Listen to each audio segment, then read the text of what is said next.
Thank you very much. Very excited to be up here. Today I'm going to be taking you on what was my journey of learning the Go programming language by flying a drone.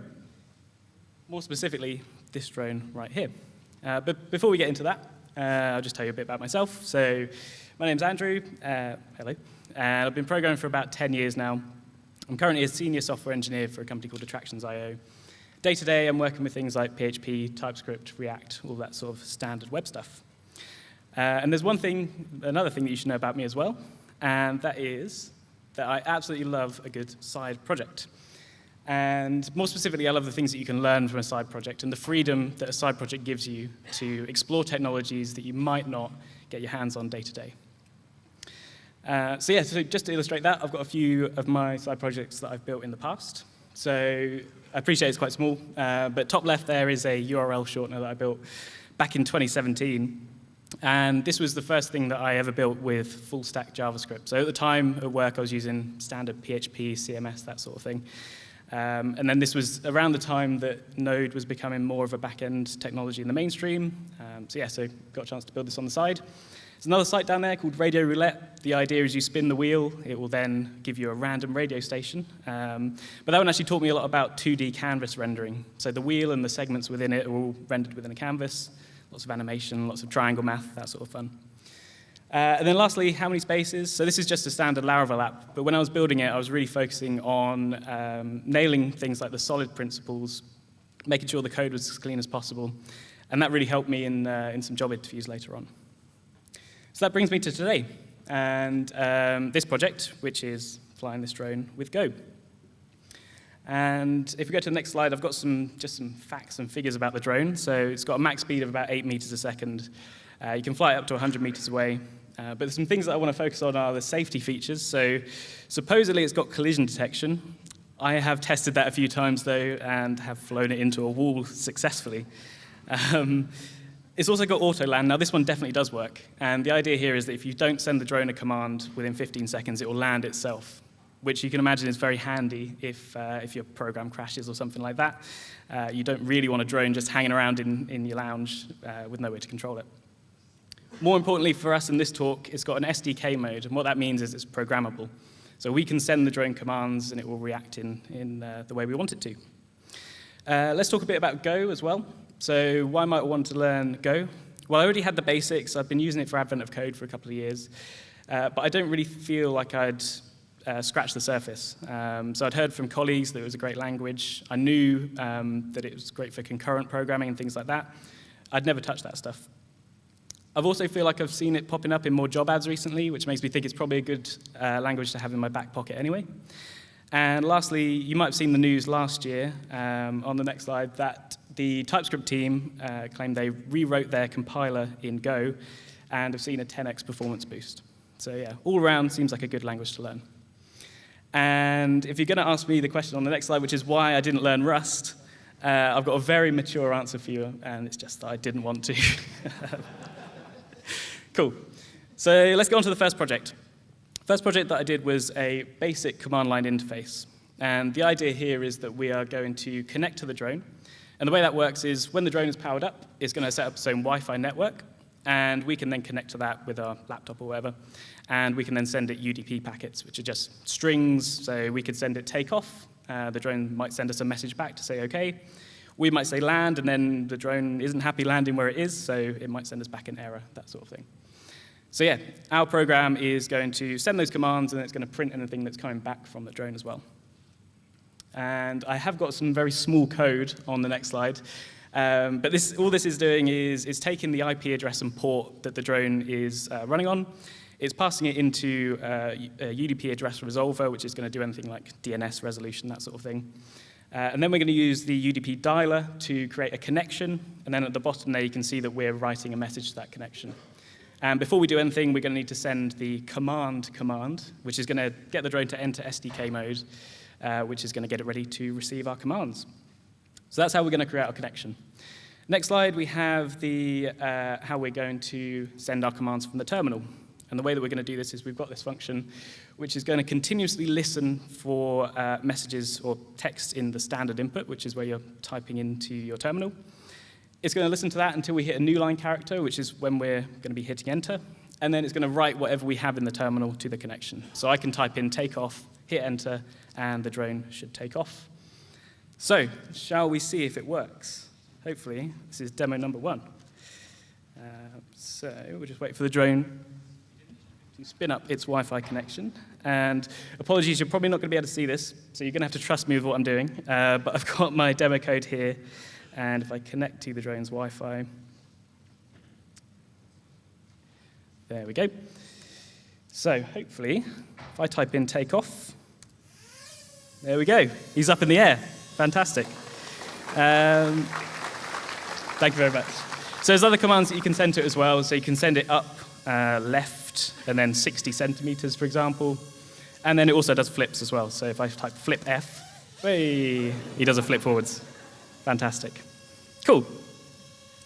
So I'll just tell him to land now. There it goes. Cool. So, if we go to the next slide. Thank you very much. So that's it now, right? We get to go home. It's lunchtime. Talk's over. We've successfully written a program that is going to control this drone. Not quite. So we also want to print the messages that are coming back from the drone. If you remember, the drone might send us an error message if it can't perform an action. We want to know what that is. So next slide has the code for how we're going to achieve this. You can see we've got this print messages from drone function, which is going to continuously read from that connection that we created earlier. And as soon as the drone sends us a message on that connection, it's going to print it out to the terminal. But you can see the problem here. The print function contains a for loop, which is just going to run infinitely until we tell it to stop. So we're never going to hit that next block in our code, which is going to allow us to send the commands. Thankfully, in Go, there's a solution, and that is to use Go routines. What are Go routines? Well, the Go documentation defines them as lightweight threads. And I put threads in quotes there because this isn't really CPU threads or operating system threads. These are threads that are managed by the Go runtime. And the advantage that we have there is that we can spin up as many Go routines as we want, even if we're in a single-threaded environment. And Go routines are going to allow us to run our code concurrently. So our main function could be going through, and it can be listening for text in our terminal, while we start up another Go routine, which is going to be printing messages coming in from the drone. And the next slide just has the slight change that we make to our code to make this happen. You can see all we do is we add the Go keyword before our function call, and that then spins up a Go routine in the background, which is going to be printing those messages. There's another type of message as well, which is going to be coming from the drone, and that is the telemetry data. And that is actually streamed in on a different connection. So the drone is going to be broadcasting this on a different port. We can then listen to that to receive things like the battery level, rotational data, pitch, roll, yaw, that sort of thing. So yeah, it's very useful for seeing where the drone is and that sort of thing. And if we're going to be working with this in Go, it's probably going to be useful to use a struct. And a struct in Go is just a collection of typed fields. So we're going to convert the string that the drone gives us into this struct, and then we can work with it in a nice way. We can extract the properties that we need and that sort of thing. At the bottom there, we've then got a function which just turns that struct back into a string so that we can print it nicely in the terminal. And the way that this is going to work, so there's a little diagram here. The drone is going to be broadcasting its telemetry data to our Go program. We're then going to have a Go routine which is plucking that data from the connection and parsing it into a telemetry struct. And then we're going to have another Go routine which is going to be printing that struct as a string in the terminal. So nice and simple. Except you can see here our Go routines are going to need to talk to each other. And the way we do that in Go is to use channels. And channels are pipes that connect concurrent Go routines. They're also strictly typed. So this is how we're going to send messages from one Go routine to another. So when we're parsing that data as telemetry and then printing it out to the terminal, there's going to be that communication via channel. I've got a slightly tenuous analogy here as well. So these are our two gophers. They represent our Go routines. They're going to want to send a message to each other. So gopher 1 is going to want to send a letter to gopher 2. So he's going to put his letter in this box, which represents our channel. He's not going to be able to put another letter in that box until gopher 2 has come and collected that message from the channel. And vice versa, gopher 2 can't collect anything until it's actually been placed there. You can use buffered channels, which allows you to send more than one message at a time or store it in a channel for more than one message at a time, but we're not going to be worrying about that today. So here is our function, which is going to stream that telemetry and place it on a channel. So you can see we're creating our channel at the top. We're giving it a type of telemetry, so that's the data that's going to exist in that channel. We're then spinning up a Go routine, which is going to continuously listen to messages on that telemetry connection, and it's going to place any messages that it receives into that channel. And then if we go to our main function, we can see that we're returning that channel out. We're then passing it into another function, which is going to be run inside a Go routine to print that data out concurrently. I do have another demo here. I don't know how well it's going to work, so I might just skip over that one for the moment. But the idea behind that demo was it showed the telemetry being printed in the terminal in real time. And that's great, but it's not totally usable because we lose the ability to then type in our commands and see any messages that are coming from the drone that aren't telemetry data. So that brings us to project number 2. And I thought about what I could do here. I thought about maybe using tmux. We could multiplex the terminal. We could have different panes running different Go programs. But I realized that didn't really align with what I wanted. So instead, I went down the route of building a terminal UI. And a terminal UI, if you're not really familiar with the concept, is a way that you can type in a command into your terminal, and then it makes your terminal more interactive. So you can move around the screen. It can show more than just a string of commands that you've executed. So yeah, on this slide, we've got another example of a terminal UI. So you might be familiar with this one. It's terminal.shop. The idea here is that you SSH into their server, and then you're presented with this beautiful terminal UI that you can then use to order or subscribe to their coffee. The crucial thing here is that all happens within the terminal, so you don't have to go out to a web app or anything like that. It all happens in the terminal. So if we start thinking about what our terminal UI requirements might be, so we're going to want to display a list of flight controls, which are going to be mapped keys. So we might want to map WASD to forwards, left, backwards, right, that sort of thing. We're going to want to show the telemetry as part of the same UI alongside our flight commands so we can quickly reference it, see how quickly the battery is going down, for example. And then lastly, the drone does actually have a camera on the front, so we're going to want to allow video streaming as well. And this is what I came up with. This is our terminal UI that we're going to be building. So you can see on the next slide, there we go. We've got our flight controls on the left-hand side there, so WASD, as I mentioned, arrow keys for up and down. There's an E in there as well for emergency, which just kills the motors. That's been handy a couple of times. And then our vitals at the top there, that's our telemetry data. And then messages coming from the drone are printed to that log down the bottom. At this point, I kind of sat back in my chair. I was pretty chuffed with myself. I'd just built this terminal UI in Sketch. I'd drawn it up, and I was thinking, how hard can this possibly be to build? And if you've ever asked yourself this question, you know that the answer is almost always much harder than I first thought. And there's a few reasons for that. So building a terminal UI from scratch is hard. You have to deal with these things called ANSI escape codes, which are just strings of text which control things like colors and your cursor position within the terminal and that sort of thing. We're going to have to worry about native input handling and cursor positioning, and that's before we get into optimizations as well. So what we might want to do is use a technique called double buffering, where we store our current frame and our next frame in a buffer, and then when we want to redraw the UI, we only change the parts that have actually changed. So we use a diffing algorithm to optimize that process. So yeah, quite difficult. Thankfully, there's a solution in Go, and it's a brilliant terminal UI framework called BubbleT. And BubbleT is, yeah, like I say, it's a terminal UI framework that's going to allow us to build our app. It's based on Elm architecture, and I've put a little diagram of Elm architecture in there because I wasn't super familiar with it before coming to this project, so I figured it might be useful. The idea here is we've got 3 different concepts. So we've got our model. In this case, he's just got a count of 1.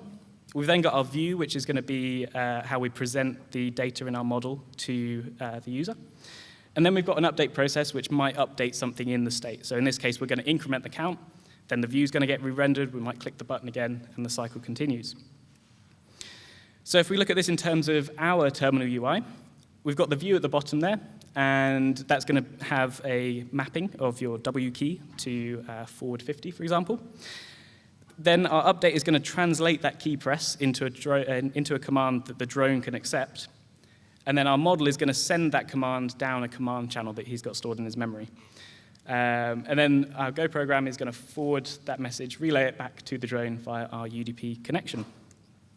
And if we look at the telemetry streaming as well, so this is the inverse of that, the drone is going to stream telemetry data to our app, We've then got a telemetry channel, which is going to communicate that data to our model. We've then got an update process, which is going to extract the data from that telemetry message that the drone has just sent us. And then that's going to update some data in the model, for example, the battery level, and then the UI is going to get re-rendered as well. And for video, you might have seen we had the V key mapped to video at the bottom there. And for that, we're going to use a command called ffplay. We're just going to start that command using Go. And ffplay comes with ffmpeg, and it's just a basic media player. So it opens up a window, and you can specify a video source, and it will just play that video. Nice and basic, no UI or anything like that. In our case, the drone is going to be broadcasting his video on a certain port up the top there. We're just going to pass that UDP address into ffplay, and it's going to play the video as it's coming in from the drone. Brilliant. I've got another demo now. I might try and turn my laptop around. That might work.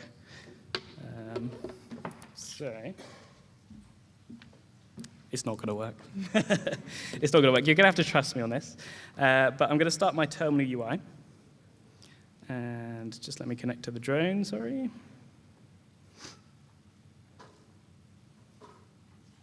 There we go. So demo number 3. So this is my terminal UI. You can see we've got the telemetry data that's updated in real time. And then if I hit something like T, the drone is going to take off. So this is a single key press now. I'm not having to type out the whole command. If I go A, he's going to move to the other side. D is going to move there as well. And then if I hit the V key, that's going to start ffplay. And you can see we've now got the video streaming in. So that's pretty cool. Thank you.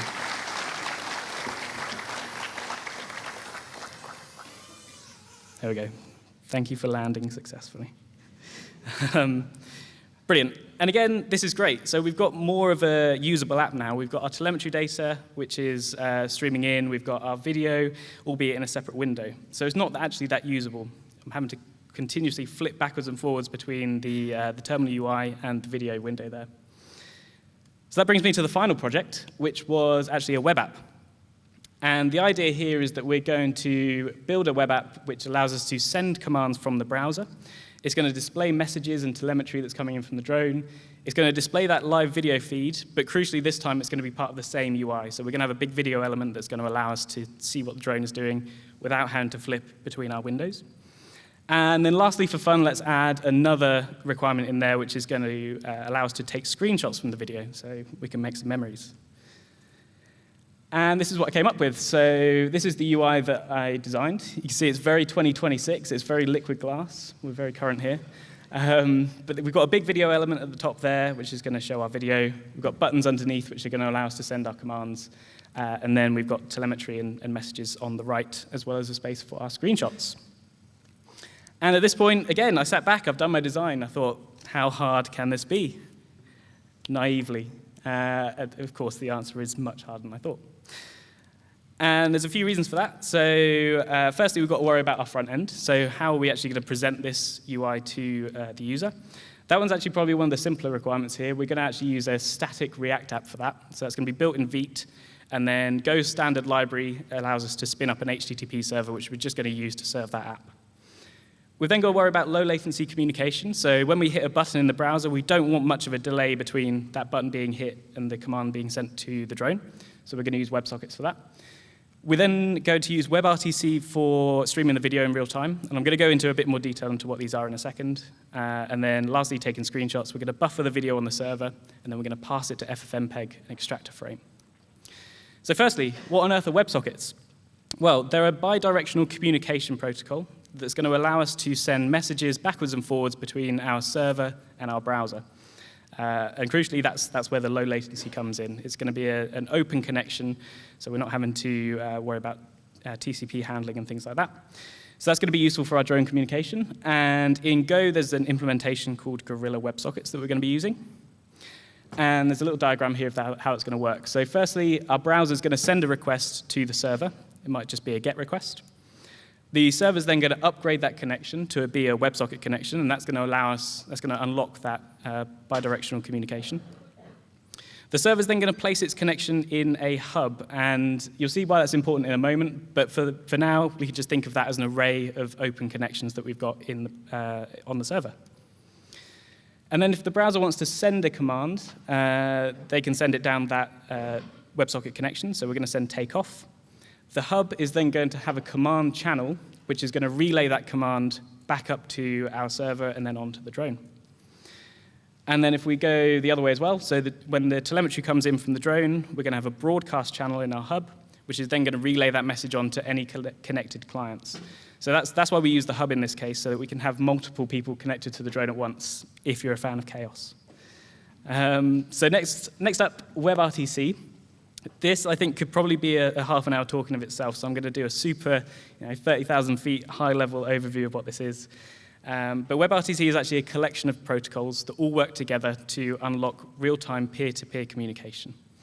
And crucially for our video, it's going to be extremely low latency. So we're not going to be having a delay between the video coming from the drone and then the video being shown in the browser. It supports audio, video, and also standard text data.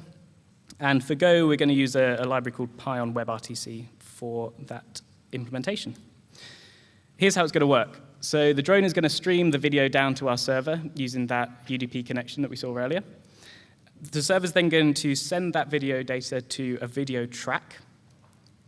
We're then going to use our WebSocket connection that we created earlier to send an SDP offer from the server to the browser. SDP offer is a session description protocol, and this is the server saying, hey, I've got this video, it's this format, you're going to need this codec, that sort of thing. If you want this video, I've got it. If the browser's happy with that, they're then going to send back an answer and create an RTC peer connection themselves. They're then going to trade these things called ICE candidates backwards and forwards. These are interactive connectivity establishment candidates. It's a bit of a mouthful. And they are going to contain information about how the peers can connect to each other, so traversing NAT gateways and things like that. Once they've established how they're going to communicate, the browser is then able to stream the video from the video track directly into a video element in the browser. So that's WebRTC. Next up, we'll talk about screenshots. So yeah, again, super high level on this one. What we're going to do is we're going to store a buffer of the video packets coming from the server. So the messages coming down that video UDP connection. We're going to store the last 100 or so. And then when we want to take a screenshot, we're going to pass that video data into FFplay, and then that's going to allow us to extract a frame from it, and that's going to become our screenshot. So here's the diagram for that. We can see the video coming in. It's going to the video track and onto the browser and then into our buffer as well. The browser can then send a request to create a screenshot. In this case, it might be a post request to a screenshot API. We're then going to run FFmpeg on the video buffer, store the last frame as an image on the file system, and then send a signal back to the browser down that WebSocket connection to say, hey, your screenshot's been created. And then the browser is going to go back and refresh their list of screenshots. OK, last demo. So I'm going to do the same as I did last time. So apologies if it's not super clear. Wait for the Wi-Fi connection to spin up. I should have come with some elevator music for this bit, really. Thank you.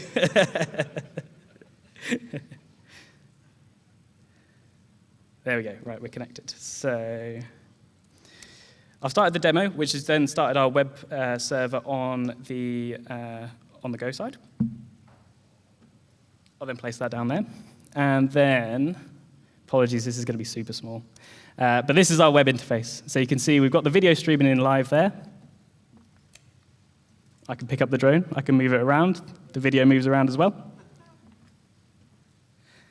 And then I'm going to use these buttons to control the drone. So again, we'll take off.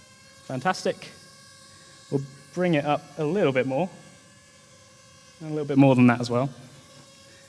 And then if I spin it around this way, I can then see, take a picture of myself. It didn't quite work, but you get the idea. We took a screenshot successfully. Thank you.